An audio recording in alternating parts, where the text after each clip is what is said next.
सचमुच में ऐसे मेरा भी जीवन ऐसे मैं साधारण से सच्चाई को नहीं पाया। सच को ये मैं जब पाया था उस समय मेरा 2 से और 2.5 साल का जीवन बहुत अस्त व्यस्त में इस जीवन में था। पर मैं अपने जीवन से ये भी मांग रहा था कि क्या सचमुच में मैं इस पृथ्वी पर जीने लायक नहीं हूँ, क्योंकि ऐसे में जीवन ऐसा मेरा था ही। क्योंकि मेरी बेटी 12-13 वर्ष की एक बेटी थी, उसको ऐसे कमर से ऐसे क्या हुआ था वो, क्योंकि वो दुष्ट आत्मा का काम था और दुष्ट आत्मा ने ऐसे, क्योंकि उस समय हमें ज्ञान नहीं था, क्योंकि सच्चाई नहीं था। तो अभी तो डॉक्टर साहब ठीक कर सकता है, ओझा ठीक कर सकता है, बाकी तो कोई ठीक नहीं कर सकता है, क्योंकि ज्ञान नहीं था। क्योंकि एक जगह पहले भी था ना कि दुनिया में सुख दुख है जब तक होता ज्ञान नहीं। दुनिया में सुख दुख है जब तक होता ज्ञान नहीं। तो हमारे पास ज्ञान नहीं था, तो सुख और दुख में हम चलते थे। तो मेरी बेटी का ऐसे कुछ हुआ था कि ये कमर से चल नहीं पा रही थी, और जब उसको ऐसे डॉक्टरों को दिखाया तो डॉक्टरों ने बोला कि इसकी हड्डियां तो गल गई, कूल की ऐसे ना, कमर की ऐसे हड्डियां तो गल गई। अब बोले तो मेरे को लगा कि अरे परमेश्वर, अभी तो परमात्मा का बहुत धन्यवाद, अब तो मुंह से निकलता है। उस समय तो आया, भगवान क्या हो रहा है, अभी तो ये अगर कहता डॉक्टर की हड्डी नहीं है तो ये बेटी चल कैसे रही है। ठीक है, बहुत धन्यवाद। लेकिन उसको दर्द उठता था, उसका दर्द से कभी राहत नहीं होता था। लेकिन अभी एक काम नहीं हो रहा है। उस समय मैं भी बड़े देवी और देवताओं को मानने वाला था। मैं भी बहुत दूर दूर पे जा करके सारे देवी देवताओं को अपने मन्नतें मानता था। अपने जीवन की चंगाई के लिए बाबा धाम को जाता था, ऐसे झारखंड में बहुत मन्नतें मानी, लेकिन पर कहीं से कुछ नहीं हुआ। तब परमात्मा की योजना ऐसे होती है मेरे ऊपर। और मेरी दूसरी बेटी होती है, वो ऐसे 10 साल की वो भी होती है, उसको क्या दौड़े की बीमारी पकड़ती है। मेरी पत्नी को दुष्ट आत्मा पकड़ती है, 5-5 दिन 6-6 दिन ऐसे ओझा और सोखा लगे रहते थे। अब कैसा कैसा मेरा जीवन हो गया। मैं पहली बेटी में तो नहीं, पर दूसरी बेटी में मेरे आंसू गिरने लगे कि अब मैं क्या करूं, मैं अपने जीवन से इस दुनिया में जीने लायक नहीं हूं।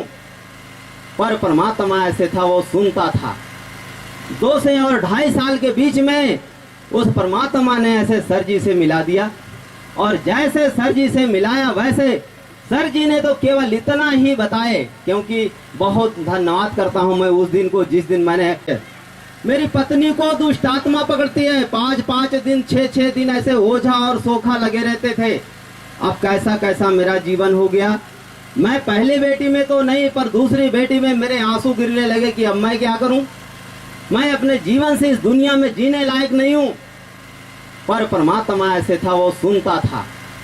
2 से और 2.5 साल के बीच में उस परमात्मा ने ऐसे सर जी से मिला दिया। और जैसे सर जी से मिलाया वैसे सर जी ने तो केवल इतना ही बताए, क्योंकि बहुत धन्यवाद करता हूं मैं उस दिन को जिस दिन मैंने सच्चे ईश्वर को ग्रहण किया था। सचमुच मैं उस दिन का इतना धन्यवाद करता हूं कि सर जी ने तो केवल एक बात बताया, बाबू हरिलाल जी एक काम करो, अभी तो परमात्मा एक है, वो सच्चा ईश्वर है, और वही एक सच्चा ईश्वर है जो पृथ्वी को बनाया, आकाश को बनाया, सूरज को बनाया, चांद को बनाया, हर एक मनुष्य को मां के गर्भ में उसी ने बनाया। तो उसके लिए कोई काम कठिन नहीं है। वैसे मैंने, क्योंकि ऐसे तो पृथ्वी से बहुत ऐसे थका था, वैसे ग्रहण किया। और ग्रहण करने के बाद और जैसे यीशु मसीह को मैंने गुरु माना, उस दिन से मेरी बेटी क्या हो गया, दौड़ा ठीक हुआ।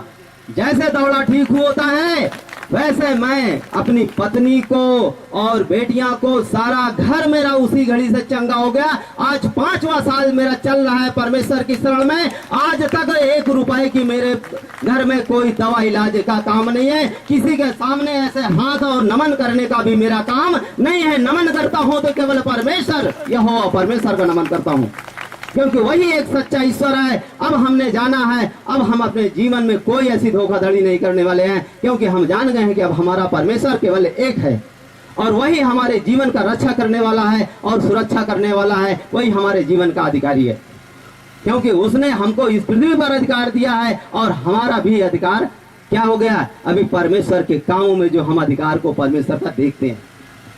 तो बहुत बहुत धन्यवाद। और वैसे तो मेरा भी नाम हरिलाल है और इलाहाबाद कौशाम्बी से मैं भी हूँ। और मेरे भी ऐसे घर पे तो बहुत सारा काम होता है परमेश्वर का, और बहुत सारे जगहों पे काम भी होता है, पर अगर